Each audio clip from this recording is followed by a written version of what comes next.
Kana baro, muna zargin ka da sai da miyagun kwayoyi. Dalla malam saurara ka ji. Waye baka izinin shiga gona ta?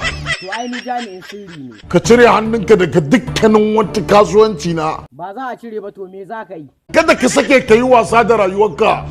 Kai karamin jan wuya ne, karamin dan iska kawai. Kai ne kaje gaya mu irin wannan maganganun? Kai din banza ni da nake da abale. Abale, kana da jin miyagun abubuwan da kana baro yake yi. Kuma ka tabbata abubuwan nan da kake faɗa duk gaskiya ne? Wallahi da gaske dan kwaya ne kuma yana sai da wuri ɗan giya ne. Dalla malam saurara ka ji.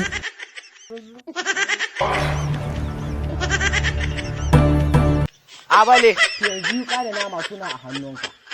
Dole sai an kawar da mugun iri ko da rayuwar wasu za ta samu salama. Kai, shiga taitayinka. Hey! Ina kakkafe ka na more ka.